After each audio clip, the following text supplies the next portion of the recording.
హైదరాబాదులో పెద్ద మీటింగ్స్ జరుగుతున్నాయి, కొన్ని వేల మంది వచ్చారు. వాళ్ళకి భోజనాలు వడ్డిస్తుంటే ఒక అతను వచ్చాడు, ఐఏఎస్ అతను వచ్చి పాస్టర్ గారి దగ్గరికి వచ్చానట. అయ్యగారు, నేను కూడా విశ్వాసినే, కాబట్టి నాకు పని అప్పగిచ్చాను సార్ అన్నాడంట. అప్పుడు పాస్టర్ గారు అనంటే, ఏం పని అప్పగిస్తామయ్యా? ఆయన చూసేలేక ఐఏఎస్ ఆఫీసర్, ఏం పని అప్పగిస్తాం ఆయనకి మనం? ఆయన ఏం పని చేస్తాడు? ఆయన మన చర్చికి రావడమే గొప్ప, ఆయన ఏం పని చేస్తాడు? అసలు మనం పని చెప్పొచ్చా? ఏం చెప్తాం? ఆయన అనుకుంటాడు. ఆయన చెప్పాడంట, సరే మీరు చెప్పబోతే నేనే కోరుకుంటానులే అన్నాడంట. సరే ఏదో ఒకటి చేయండి సరే అంటే అన్నాడంట.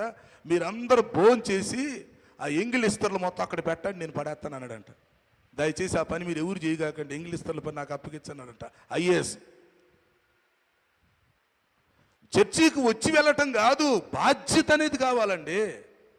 ఇప్పుడు నలుగురు ఉన్నాం, నలుగురు 4 పనులు చేస్తేనే చర్చి డెవలప్ అయింది.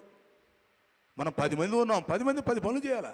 అది అలా చేయకుండా మనం వచ్చేసి మన మీద చుట్టం చూపుకి వచ్చినట్టు, గెస్టులకు వచ్చినట్టు, ఇన్స్పెక్టర్లకు వచ్చినట్టు చర్చికి వచ్చి వెళ్ళిపోతే అదేం పద్ధతి? ఆశీర్వాదం ఎక్కడి నుంచి వచ్చింది? చర్చి డెవలప్మెంట్ అటు జరిగిద్ది.